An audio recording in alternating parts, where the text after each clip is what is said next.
सबसे पहले तो बड़े ही अद्भुत लग रहे हैं आप एंड कॉन्ग्रेचुलेशन जिस तरह से आप बातें करते हो। थैंक यू जी। तो आपकी वॉइस के मेरे बारे में मैंने बात की तो सबसे पहले उसके बारे में बताइए जी। कि आपको जेनेटिक मिला है या क्या कुछ कहना चाहेंगे आप? नहीं, जेनेटिक डेफिनेटली मिला है। मैं कोशिश नहीं करता हूँ कि मेरी आवाज़ इस तरीके से हो या उस तरीके से हो, जैसे मुझे जो नेचुरल आता है वैसे ही है। जी। एंड काला के बारे में कुछ बताना चाहेंगे? बड़ी ही तारीफ मिल रही है, बहुत ही जी। अप्रिसिएशन मिल रहा है। जी, नहीं मैं इतना कहूँगा कि आई एम वेरी ग्रेटफुल, मैं बहुत थैंकफुल हूँ कि सबको काला बहुत पसंद आया, मेरा परफॉर्मेंस भी बहुत पसंद आया। ये शुभेंदु मुखर्जी जो मेरा किरदार का नाम है, शुभेंदु मेरे लिए बहुत स्पेशल कैरेक्टर है और बहुत इमोशनल कैरेक्टर भी है मेरे लिए। तो और हार्ड वर्क भी काफ़ी किया इस कैरेक्टर को स्क्रीन पे लेके आने के लिए। तो उसके लिए आई हैव टू से थैंक यू। कैसे जी। मिली आपको काला एंड क्या एक्चुअली कुछ जी, तो एक्चुअली बाज़ार के बाद मैं बिजॉय सर से मिला था। उनको मेरा परफॉर्मेंस बाज़ार में काफ़ी अच्छा लगा और हम कुछ प्लान कर रहे थे उस वक़्त, ये 2019 की बात है, 2019 की। पर अनफॉर्चुनेटली वो प्रोजेक्ट कभी हमने वो we didn't get a chance to do it together, पर आई थिंक हम दोनों को साथ में काम करना था और उस वक़्त मैं काफ़ी अपसेट था कि ये प्रोजेक्ट हमने नहीं किया साथ में। पर फिर कोविड हुआ 2020 में, कोविड 2020, 2021, फिर 2022 में उन्होंने मुझे फ़ोन किया था बिजॉय सर ने, और ये कहा कि मेरे पास एक कहानी, एक स्क्रिप्ट है मेरे पास, 4 एपिसोड में आपको सेंड कर रहा हूँ, आप एक बार उसको बस पढ़ो। आपको क्या लग रहा है उसमें, आपको कौन से किरदार अच्छे लग रहे हैं, आपको कहानी कैसे लगी। और ऑलमोस्ट इंस्टेंटली मैं शुभेंदु मुखर्जी के कैरेक्टर से कनेक्ट हुआ। तो ये है कहानी। जो आपको बताया गया कि आपको काला के लिए आपने कैसे मिली, या मतलब ऑडिशन दिया आपने या नहीं, फिर काला के लिए मैंने ऑडिशन नहीं दिया। बिजॉय सर, जैसे मैंने कहा कि बिजॉय सर को बाजार का मेरा परफॉर्मेंस बहुत अच्छा लगा और आई थिंक उन्होंने उस कैरेक्टर या मेरे में कुछ देखा उस रोल में, which he felt he could use in Kaala. जी। बाजार एंड काला बहुत ही लंबा टाइम लिया है। हम्म। इसमें से तो हम कोविड पकड़ सकते हैं, 3 साल तो कोविड मान लेते हैं। तो हम ऐसा माने कि बहुत ही चूजी है रोहन जी, या फिर नहीं, इसमें अभी क्या है कि बाजार और काला के बीच में, बाजार 2018 में आई, काला 2023 में, 2021 में मेरा एक और रिलीज था 420 आईपीसी जो अभी Z5 पर है। उसमें मैं एक डिफेंस काउंसिल, एक लॉयर का रोल निभा रहा हूँ। तो वो भी रिलीज हुआ है। उसके बाद मैंने फोमो शॉर्ट्स जो अमेजॉन प्राइम का शो है उसमें सीजन 3 में था। मैं हमेशा कहता हूँ कि शायद मेरा पीआर कमज़ोर है, इसलिए लोगों को इसके बारे में पता नहीं है कि मैंने काफ़ी काम किया है, काफ़ी स्ट्रगल भी किया है बाजार और काला के बीच में। मैं बिल्कुल चूजी और सेलेक्टिव नहीं हूँ। जो भी काम, ख़ासतौर जो भी काम मुझे मिलता है मैं करता हूँ। फोमो शॉट्स 420 आईपीसी के लिए सब और जो बीच में जो हुआ था, ऑडिशन दिया उसके लिए 2018 से लेके आज तक मैं ऑडिशंस दे रहा हूँ जो भी आता है। तो वो एक स्ट्रगल है, मैं उसको स्ट्रगल नहीं कहूँगा, मैं उसको एक प्रोसेस कहूँगा, क्योंकि I think most actors have to go through that. तो सेलेक्टिव नहीं हूँ, मैं चाहता हूँ कि मुझे जितना भी काम मिले वो अच्छा है मेरे लिए। If I had it my way I would be on set every day. जी।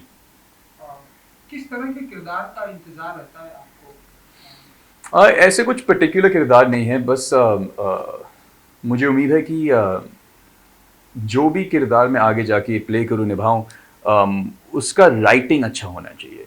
कि अगर एक किरदार का राइटिंग, जो एक ग्राफ है, कैरेक्टर ग्राफ है, उसका एक अच्छा बैक स्टोरी है, उसके अच्छे सीन्स हो, उसका एक इम्पैक्ट है कहानी में, that's the kind of character I want to play.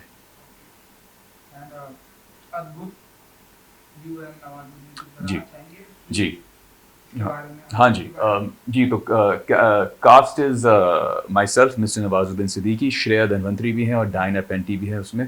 मैं इतना कहूँगा कि एक साइकोलॉजिकल थ्रिलर है और उसमें कुछ हॉरर एलिमेंट्स भी हैं और कहानी बहुत एक्साइटिंग है। आई थिंक एक ऑडियंसेस को अच्छा लगेगा। एक इंटरेस्टिंग स्टोरी भी है, एक कहानी is easy to grasp as well, उसमें काफ़ी ट्विस्ट एंड टर्न्स है जो आई थिंक लोगों को अच्छा लगेगा। Shooting is complete shooting complete हो चुकी है, फिल्म रेडी है। अब बस आई थिंक प्रोड्यूसर्स तय कर रहे हैं कि कब रिलीज करें, तो उसी का इंतजार है अब इसी बस। साल आएगी इसी साल आएगी मोस्ट प्रोबेबली। कैसा रहा एक्सपीरियंस? आपने बताया कि नवाजुद्दीन हमारे हिंदी फिल्म इंडस्ट्री के जी, मजे हुए कलाकार माने जाते हैं। बहुत अच्छा एक्सपीरियंस रहा। बहुत गिविंग एक्टर है। गिविंग मतलब सीन में आपको टिप्स देंगे, आपके साथ सीन डिस्कस करेंगे, आपको एक स्पेस देंगे सीन में। तो उनका आई थिंक हर सीन को लेकर उनका मकसद ये है कि हम सीन को अच्छा कैसे बनाएं, हम सीन को एलिवेट कैसे करें। ये नहीं कि मेरा परफॉर्मेंस कैसे हो या उनका परफॉर्मेंस कैसे हो, कि हम साथ में ये करें, हम साथ में पिक्चर बना रहे हैं, हम साथ में सीन कर रहे हैं और साथ में हम इसको बेटर कैसे बना सकें। तो जब पहला सीन आपका है नवाजुद्दीन, कुछ बताना चाहेंगे एक्सपीरियंस कैसा रहा है? कुछ क्योंकि नवाजुद्दीन जी। के बारे में बोला जाता है कि वो ऐसे 5-5 पन्नों का डायलॉग ऐसे जुबान पर लेकर आते हैं। हाँ, नहीं वो सच है। हाँ, उनकी जो मेमोरी मैंने है। भी सुना है, हाँ, तो जरा बताइए कि कुछ आपने सही सुना है। उनका जो हम कहते एक्टरों के लिए एक प्रोफेशनलिज्म जो है कि आप लाइन याद करो, फिर आप लाइन को एक अलग तरीके में एक टेक में you can keep mixing it up, उनका वो इट्स अमेजिंग, बहुत इंस्पायरिंग है मेरे लिए। और आपने पूछा कि फर्स्ट दिन कौन सा था, हमने एक छोटा सा टीजर शूट किया था साथ में अच्छा विद नवाज। नवाज सर के साथ। मैं, नवाज सर और श्रेया भी थी उस वक्त उस दिन। और एक्चुअली टीजर में जो यूट्यूब पे आप जाके देख सकते हो और फैंस भी जाके ऑडियंस भी जाके देख सकते हैं, उसमें एक एक्चुअली डायलॉग सिर्फ नवाज सर का है उसमें। जो जिस तरीके से उन्हें वो डायलॉग दिए, वो लाइंस डिलीवर किए, और हमने काफ़ी टेक्स लिए थे उसके, और हर टेक में अलग, हर टेक में अलग। और ऐसे कभी उनको ये नहीं हुआ कि मैं नवाजुद्दीन सिद्दीकी हूँ, मैं सिर्फ एक टेक करूँ, नहीं। हमने इतने सारे टेक किए और every take he brought something fresh. और वो कभी ये ऐसे नहीं हो कि यार हम एक और टेक क्यों ले रहे, ऐसे कुछ नहीं था। Every take he was enthusiastic, एक न्यू कमर के जैसे उन्हें दिया। तो वो इंस्पायरिंग था। फर्स्ट दिन से मुझे पता लगा कि यार ये जो मैंने सोचा नवाजुद्दीन सर के बारे में, उन्होंने उसको 100 टाइम्स अप किया। तो अनुभव का बेसब्री से इंतजार है आपको। बिल्कुल जी, बिल्कुल। और एक चीज, आपके डैड हमारे हिंदी फिल्म इंडस्ट्री के सुपरस्टार हैं, लेकिन जब आप आए इस दुनिया में उसके बाद से ही तो कुछ उनके उनके कुछ पद चिन्हों को फॉलो करते हैं आप? क्योंकि हमारे हिंदी फिल्म इंडस्ट्री के लेजेंड रहे, सुपरस्टार रहे। नहीं, डेफिनेटली वो मुझे बहुत इंस्पायर करते हैं। जब भी मैं उनकी फिल्म्स देखता हूँ, जिस तरीके से वो अपनी कैरेक्टर को अप्रोच करते हैं, जिस तरह से अपने डायलॉग्स को डिलीवर करते हैं, जिस तरह के फिल्म्स उन्होंने चूज़ किए, उनका जो फिल्मोग्राफी बहुत डाइवर्स है। वो उन्होंने कॉमेडी भी किया और स्लैपस्टिक कॉमेडी भी किया, एक सिचुएशनल कॉमेडी भी किया, एक ड्रामा भी किया, थ्रिलर भी किया।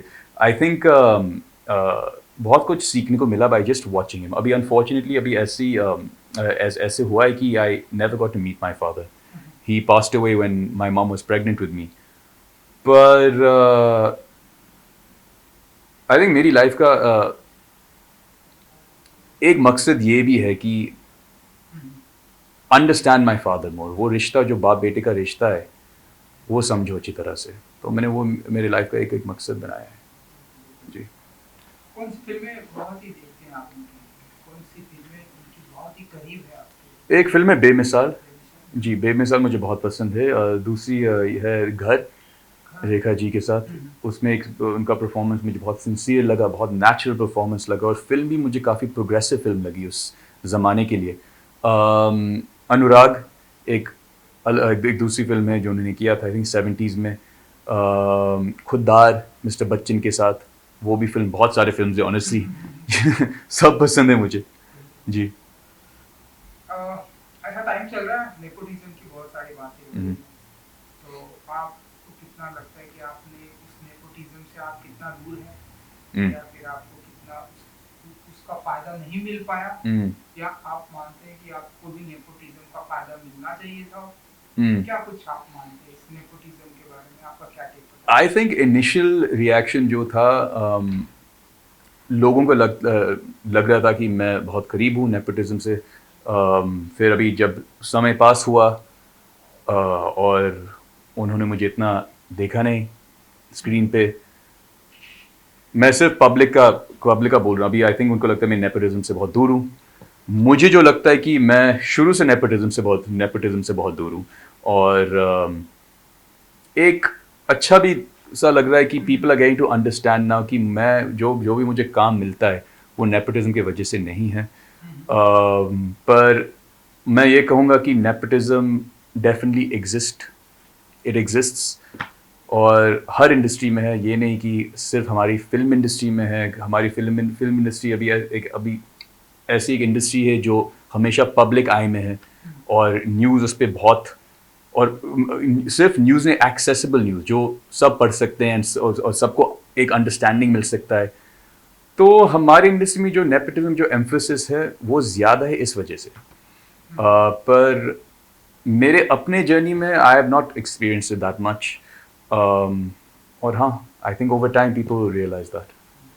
एक आखिरी सवाल मेरी तरफ से, जितने भी लेजेंड एक्टर हैं आपके डैड के टाइम, चाहे मैं मिस्टर बच्चन की बात करूं, रेखा जी की बात करूं, जी कभी ऐसे आता है आपके ख्याल में इनके साथ काम करने का अगर मुझे मौका मिले जी मैं अपने डैड की कुछ आप क्या आपके दिमाग में इन सारी चीजें चलती है जो जिन्होंने आपके डैडी के साथ में काम किया है, ऐसी कभी इच्छा आती है कि मैं भी उनके साथ काम करूं? नहीं बिल्कुल बिल्कुल। और I would love to work with mister Bachchan. मेरा एक ड्रीम है रेखा जी के साथ 100% एक ड्रीम है। कमल हसन जो उनके ख़ास दोस्त हैं उनके साथ भी मुझे काम करना है। तो मैं तो एक सिनेफाइल में फ़िल्म फ़ैन हूँ। अब ऐसा इत्तेफाक से हुआ कि my father was a film actor. पर अगर वो आज फिल्म एक्टर नहीं भी होते आई थिंक मैं इन सब लेजेंड्स का बहुत फ़ैन होता। आई लव फिल्म्स जी। चलिए जाते आते अद्भुत आपके शायद जल्दी अनाउंसमेंट हो, कुछ कहेंगे अपने फैंस को अद्भुत के लिए? अद्भुत के लिए आप लोग बहुत एक्साइटेड रहो क्योंकि फिल्म बहुत अच्छी है, बहुत थ्रिलिंग फिल्म है, एक अलग जॉनर है और आप मुझे एक अलग रूप में देखेंगे and I think you really enjoy it. Thank you so जी मच। Thank you sir.